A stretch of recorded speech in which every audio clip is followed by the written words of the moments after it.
जब पादरी ने सीमा लांघी, कमरा चीख उठा और उसी पल लड़की की आवाज नहीं, अंदर बैठी किसी और चीज ने कहा, रात बाकी है।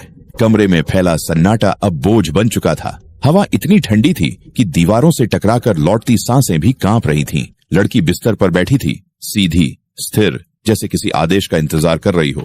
दोनों पादरी जानते थे कि यह शांति असली नहीं है, ये तूफान से पहले की खामोशी थी। बड़े पादरी ने धीमी आवाज में कहा, अगर तुम हमें सुन सकते हो तो जान लो, हम डर कर नहीं आए हैं। शब्द हवा में घुले, लेकिन जवाब तुरंत नहीं आया। छोटे पादरी ने कमरे का मुआयना किया। फर्श पर पड़े कागजों पर अजीब नमी थी, जैसे किसी ने भीतर से उन्हें भिगो दिया हो। उसने एक कागज उठाया, उस पर उभरी रेखाएं थीं, बिना स्याही के। रेखाएं शब्दों में बदल रही थीं, फिर मिट जा रही थीं। उसे लगा जैसे कमरा खुद लिख रहा हो। तभी लड़की की उंगलियां हिलीं, एक एक करके, बहुत धीरे। वह लौट रहा है, वह फुसफुसाई, इस बार उसकी अपनी आवाज में। दोनों पादरी एक साथ आगे बढ़े। कौन? बड़े पादरी ने पूछा। लड़की ने सिर झुका लिया।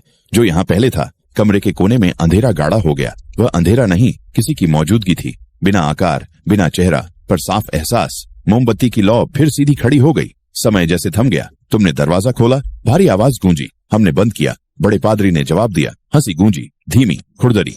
दरवाजे शब्दों से नहीं बंद होते। लड़की का शरीर कांपा, उसकी सांसें तेज हो गईं। छोटे पादरी ने उसे संभालना चाहा, लेकिन हवा ने उसके हाथ रोक दिए, जैसे किसी अदृश्य दीवार से टकरा गया हो। ध्यान दो, बड़े पादरी ने कहा, वह तुम्हें बांट रहा है। छोटा पादरी समझ गया। डर को अलग अलग करके तोड़ा जा रहा था। कमरे की दीवारों पर परछाइयां उभर आईं। परछाइयां नहीं, यादें। टूटे घर, बंद दरवाजे, अंधेरी रातें, छोटी छोटी आवाजें। तुम असफल हो, तुम देर से आए, तुम कमजोर हो। छोटा पादरी घुटनों के बल बैठ गया। उसकी आंखें बंद थीं, लेकिन आवाजें रुक नहीं रही थीं। मुझे छोड़ो, वह बुदबुदाया। उसे नहीं, बड़े पादरी ने दृढ़ता से कहा। मुझे देखो।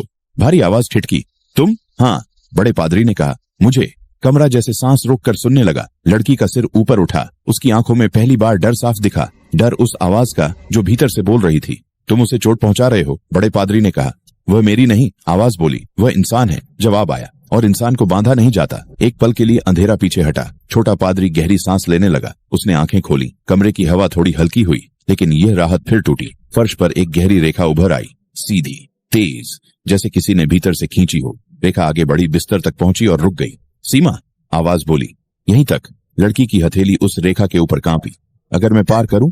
हंसी लौटी। तो सब खत्म। बड़े पादरी ने एक कदम आगे रखा। रेखा के पार। कमरा चीख उठा। दीवारें कांप गईं। हवा ने धक्का दिया। मत करो। छोटी आवाज लड़की की गूंजी। डरो मत। बड़े पादरी ने कहा। यह सीमा झूठ है। रेखा दर की। फर्श में दरारें पड़ी। अंधेरा बिखरने लगा जैसे धुआं। भारी आवाज लड़खड़ाई। पहली बार। तुम कीमत दोगे? वह गुर्राई। कीमत मैं दूंगा, बड़े पादरी ने कहा। वह नहीं।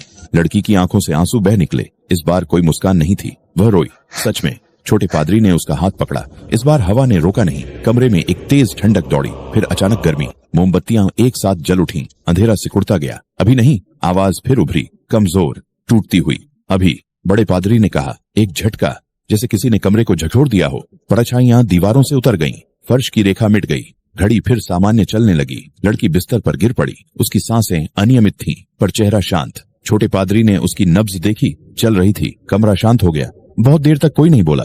क्या ये खत्म है? छोटे पादरी ने पूछा। बड़े पादरी ने दीवार की ओर देखा। वहां एक आखिरी निशान उभरा, धीरे, बहुत धीरे। नहीं, उन्होंने कहा, बस चला है। निशान ने शब्द बनाया। रात बाकी है। खिड़की के बाहर हवा चली। कहीं दूर घंटी बजी। लड़की ने आंखें खोली। उसने दोनों को देखा और पहली बार मुस्कुराई। थकी हुई, लेकिन सच्ची मुस्कान। धन्यवाद, उसने कहा। बड़े पादरी ने सिर हिलाया। अभी आराम करो। लेकिन जैसे ही वे पलटे, कमरे की लाइट हल्की सी झपकी।